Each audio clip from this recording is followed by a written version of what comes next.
tindakan ilegal tersebut kita lakukan upaya penangkapan terhadap pelaku, dan pelaku memang ada berhasil kita tangkap, kurang lebih ada 4 sampai 5 orang waktu itu kita amankan. Nah, ternyata di tengah jalan kita dihadang oleh massa. Massa ini bagian daripada para pelaku illegal logging.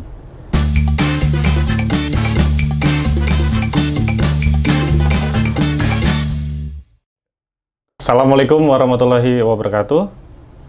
Halo Sobat Gakum, balik lagi nih sama acara yang paling fenomenal.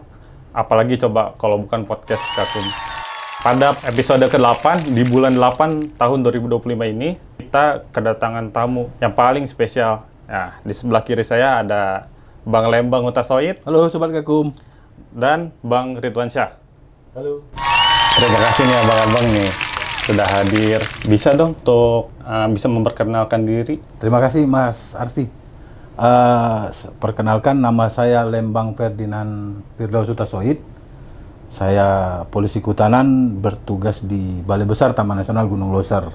Selanjutnya Bang Ridwan Syah. Baik, terima kasih Mas. Halo Sobat Gakum semua, perkenalkan saya Ridwan Syah SH.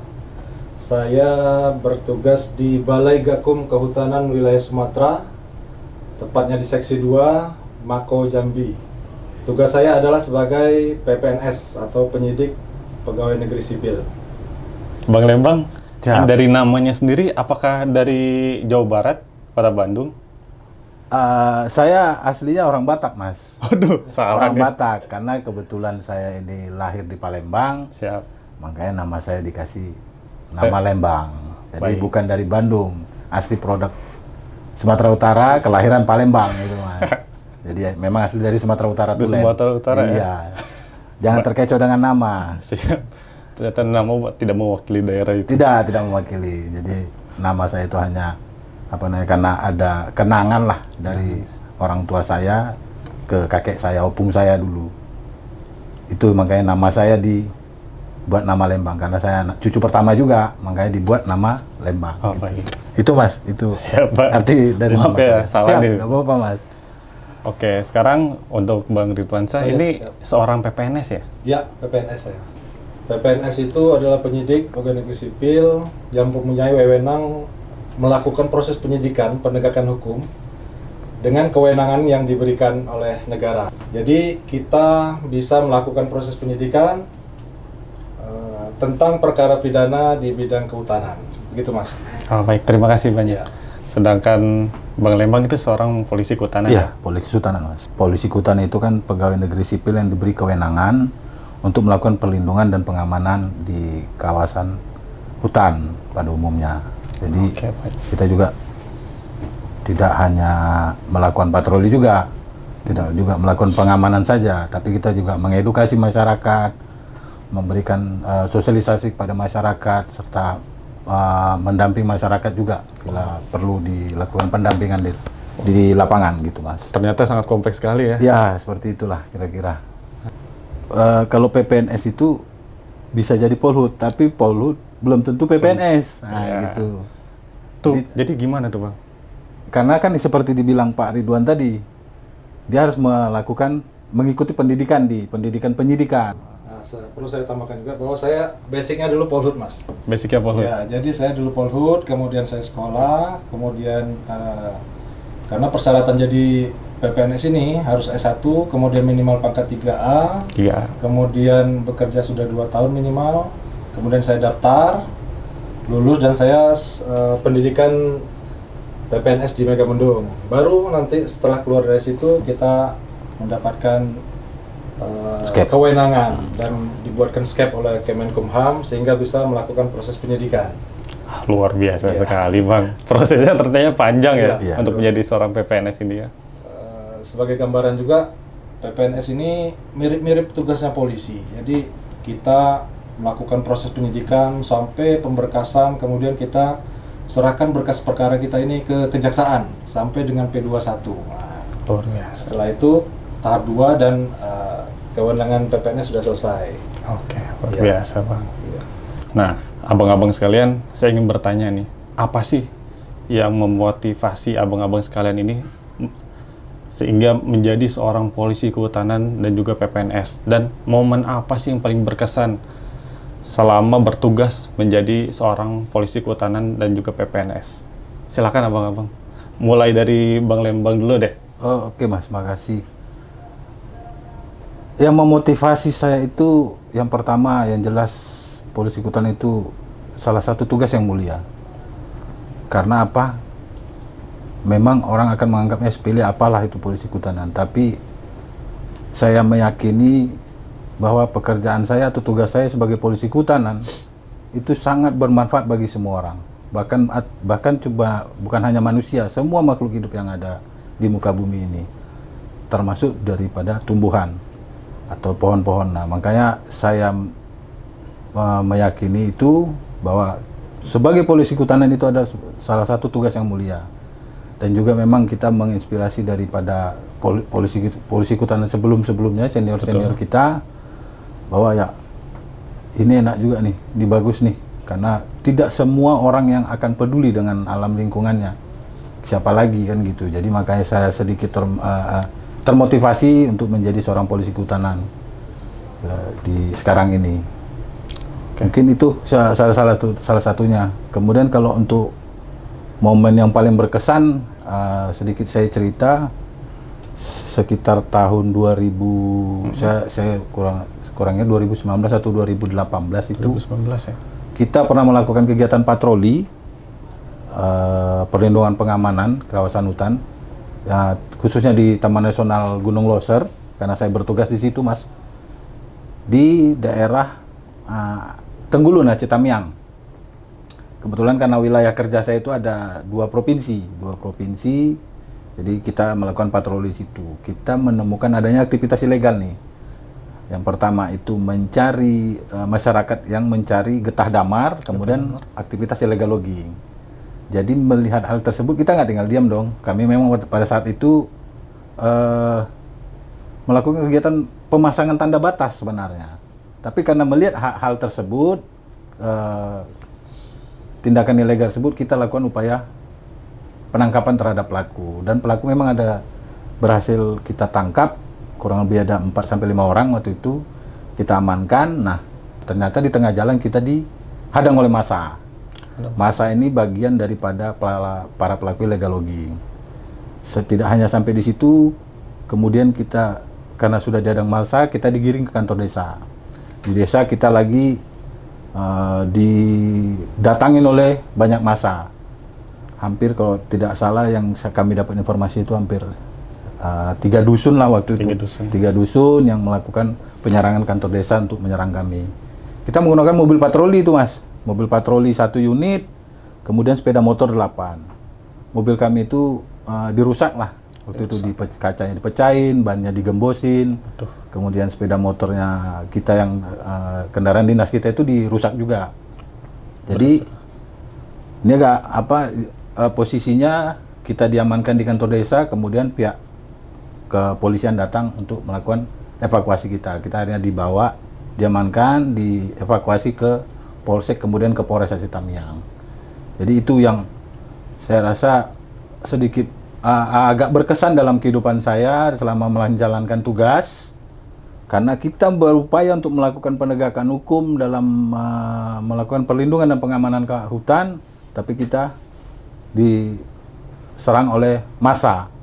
Jadi itu memang salah satu yang masih banyak lagi sih, masih banyak sebelum-sebelum, tapi yang terakhir yang paling berkesan itu karena kami sekitar 15 orang itu yang hampir 3 dusun yang nyerang kami, Mas. Begitu kami pun ya takut pasti ada kan gitu nih, Mas. Nggak mungkin nggak. Mungkin itu salah satu yang berkesan daripada saya melaksanakan tugas, Mas. Terima kasih Bang Lembang. Untuk Bang Ridwan saya sendiri? Jadi sebenarnya motivasi saya awal itu, saya termasuk orang yang cinta terhadap lingkungan yang indah, cinta terhadap hutan, ya kan. Kalau kita melihat hutan itu gundul, ya kan, perambahan di mana-mana, sedih rasanya, Mas. Jadi basic saya memang awalnya polhut. Jadi ketika sedih melihat kondisi seperti itu, bagaimana saya melihat untuk dapat memberikan efek jerah nih bagi para pelaku, ya kan? Betul. Sebenarnya basicnya tugasnya sama Pak Lembang ini. Sebagai polhut, ya. Misalkan ada perambah di dalam kawasan hutan, apakah ada illegal logger di sana, kita lakukan penangkapan. Kalau dulu itu kita serahkan kepada kepolisian karena kita belum ada penyidiknya. Penyidik, ya. Oleh karena itu saya termotivasi gimana supaya meningkatkan kompetensi dan ilmu. Kita ikut PPNS, kemudian ada kewenangan kita di situ. Kita selain kawan-kawan dari lapangan seperti Polhut itu menangkap, kemudian menyerahkan kepada PPNS, kita proses hukum. Ya. Ya. Kita periksa, kita BAP, kemudian dengan kewenangan kita yang diberikan, baik itu dalam KUHP, kemudian dari undang-undang kita juga, kita maksimalkan kewenangan itu sampai dengan perkara ini kita serahkan ke jaksa dan akhirnya menimbulkan efek jera bagi pelaku dan juga masyarakat sekitar tidak akan mengulangi perbuatan itu karena sudah dicontoh gitu kan. Ya. Nah, jadi itu salah satu motivasi saya. Kemudian pengalaman yang menurut saya cukup menarik, saya pernah bersama teman-teman PPNS lainnya di Seksi 2 Pekanbaru itu menangani perkara di Batam. Jadi ketika perkara ini luar biasa lama nih, hampir 2 tahun. 2 tahun ya Pak? Mulai dari bulan Juli 2003 sampai selesai 2005 bulan Maret. Jadi itu secara estafet dengan semangat kawan-kawan, dibantu juga dukungan dari pimpinan, kemudian semangat dari pimpinan, kita berjibaku sampai akhirnya selesai, alhamdulillah. Nah itu menariknya, lokasi ini adalah berada di kepulauan-kepulauan. Jadi kita cek TKP, wah itu serunya itu. Cek TKP kita pakai speedboat yang besar, menerjang ombak sampai hampir terguling nih. Hampir terguling. Jadi akhirnya kami tidak bisa menempuh suatu pulau itu yang di situ kita akan cek TKP ini. Itu pengalaman menarik karena ya saya kan jarang tugas di air jadinya kan agak trauma juga seperti itu ya. Tapi alhamdulillah berkat kerjasama dari kawan-kawan PPNS, dorongan dari pimpinan, akhirnya kasusnya selesai. Alhamdulillah. Ya Mas. Baik. Nah, abang-abang sekalian, ada gak sih, mungkin dari Bang Ridwan saya, ada gak sih hambatan dalam proses penyidikan? Hambatan yang paling tinggi gitu? Iya, sebenarnya setiap perkara yang kita tangani itu hambatannya berbeda-beda Mas. Macam-macam ya Pak? Macam-macam. Ada pernah perkara kita kasus orang jual bagian-bagian tubuh satwa dilindungi. Ya kita ambil contoh lah, sisik terenggiling. Itu pernah kita lakukan cepat, jadi kurang dari 20 hari perkara kita sudah diterima di kejaksaan. Nah itu alhamdulillah lengkap berkas perkara kita, tidak ada kembalinya lagi. Nah kalau yang perkara sulitnya ada juga, dan macam-macam ininya. Masalahnya, kendalanya. Kadang-kadang kita sulit menemukan aktor intelektual, kemudian kadang-kadang mohon maaf, kadang-kadang kita berbenturan sesama aparat, ya, kita menjaga hubungan gitu kan. Ya, akhirnya kita komunikasi dan mereka mengerti. Dan ya gitu. Terima kasih. Kendalanya. Nah, saya juga mungkin juga Sobat Gakum juga pengen mendengar ya, bagaimana sih dari keluarga sendiri menerima nggak sih abang menjadi seorang Polhut? Ada kekhawatiran nggak sih dari pihak keluarga? Kalau khawatir pastilah Mas. Pasti, apalagi selaku istri kan gitu, istri ataupun anak gitu pasti. Tapi ya. kan ya kita semua punya Tuhan Yang Maha Esa. Kita sudah berdoa juga dari rumah sebelum berangkat kerja. Jadi dia doa keluarga juga mengiringin kita juga. Ya itu satu yang dari keluarga. Yang kedua, saya masih meyakini kalau kita berpatroli pun ke dalam kawasan hutan atau ke dalam hutan, satwa apapun atau apapun jenis fauna dan flora yang di dalam hutan itu ikut turut mendoakan kita. Saya masih meyakini itu. Karena apa? Kan kita menjaga rumahnya nih, bukan kita merusak. Kan gitu. Kita menjaga rumahnya, kita menjaga lingkungan dia. Makanya saya masih meyakini kalau satwa dan fauna termasuk pohon yang ada di situ mendoakan kita walaupun kita tidak tahu tuh. Buktinya ya itu kalau sebelumnya saya kan sering patroli itu selama 14 hari dalam sebulan. Ya mudah-mudahan puji Tuhannya ya nggak pernah mengalami kejadian, walaupun kita ya pernah sih ketemu ketemu jejak gitu, jejak satwa buas, harimau seperti itu atau gajah gitu, kita sering ketemu. Tapi ya tidak pernah bentrok ya. bentrok atau konflik dengan satwa tersebut, karena sama-sama karena satwanya juga menyadari ini tujuannya baik nih. Oke, baik. Mas. Untuk Mas Ridwansyah, untuk keluarga bagaimana? Tentunya apa mendukung atau bagaimana tuh?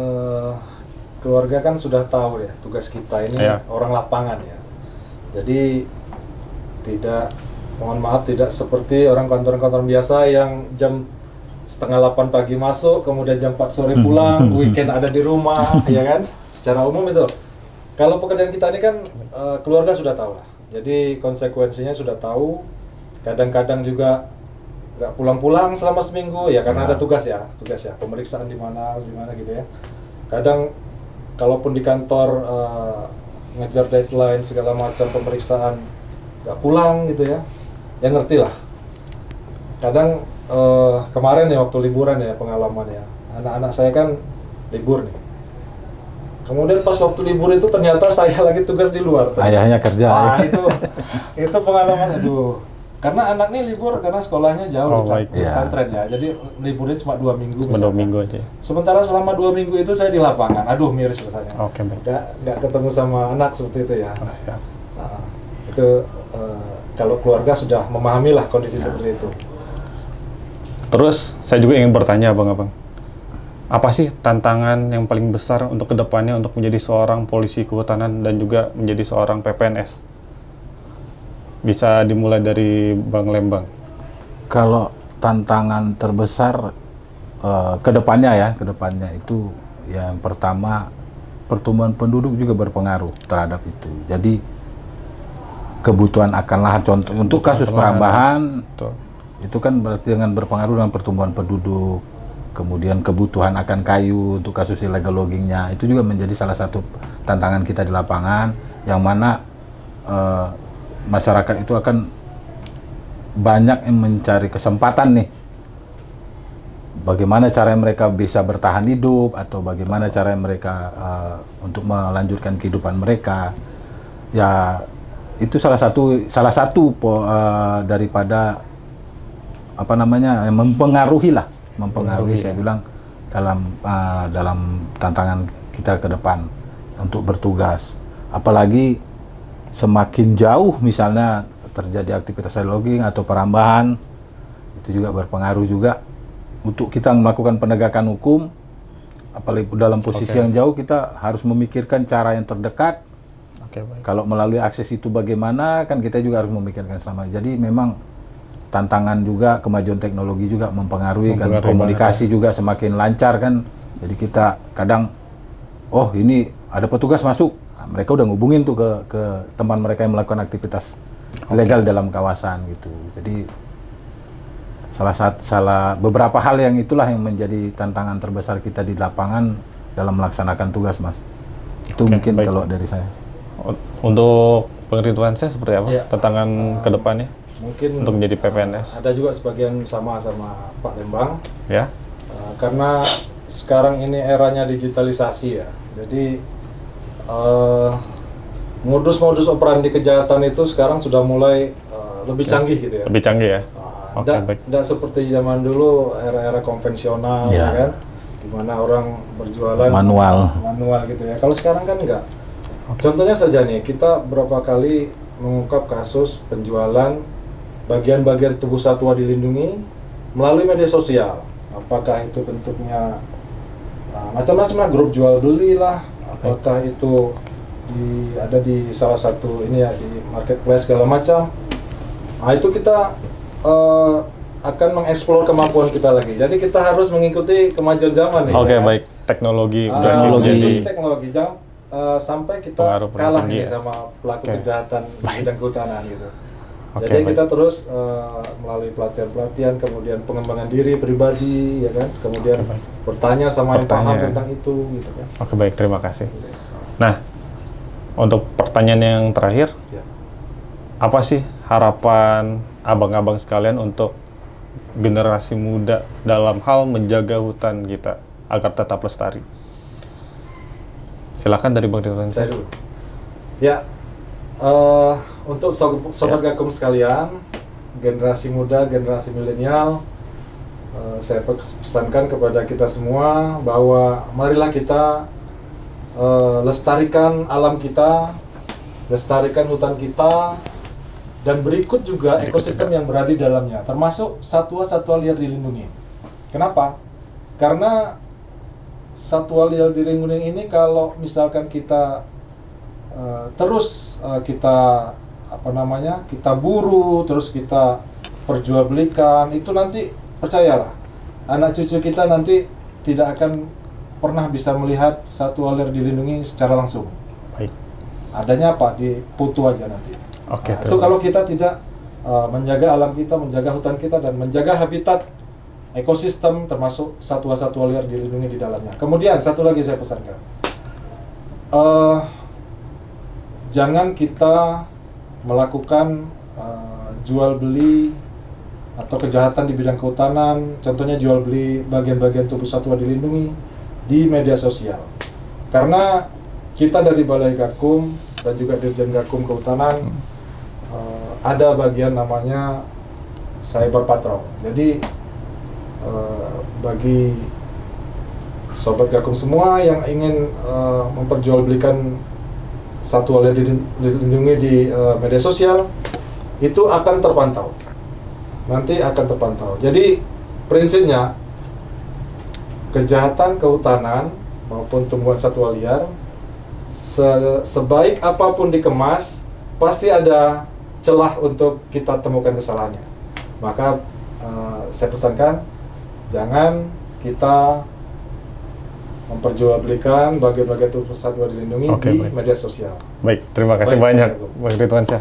Nah, untuk Bang Lembang, apa ada pesan untuk generasi muda dalam menjaga hutan? Tentu ada, Mas. Ya, ini terkhusus untuk sobat milenial. Ingat, hutan kita tidak bertambah saat ini kondisinya. Dan itu yang harusnya kita jaga. Kalau bisa tidak berkurang, namun tidak bertambah itu posisi keberadaan hutan kita. Jadi harapan saya kepada sahabat Gakum, khususnya sahabat milenial sekarang, ayo kita jaga lingkungan, jaga hutan kita, biar kita bisa menikmatinya selamanya gitu kan. Kemudian kalau nggak kita siapa lagi? Kalau nggak kita kapan lagi? Oke, baik. Kalau apalagi generasi muda sekarang, saya rasa dengan kemajuan teknologi bisa melakukan upaya-upaya untuk mengedukasi setiap orang melalui media sosial, contohnya untuk bersama-sama melestarikan hutan. Hutan itu bukan untuk dieksplorasi, tapi untuk dimanfaatkan secara lestari, dijadikan ekowisata kah, atau seperti apa yang bisa nantinya berkesinambungan ke depannya gitu, Mas. Oke, baik. Terima kasih abang-abang sekalian. Terima kasih, Mas. Bagaimana Sobat Gakum, seru bukan podcast pada episode 8 ini? Jangan lupa ya, subscribe dan aktifkan loncengnya. Terima kasih.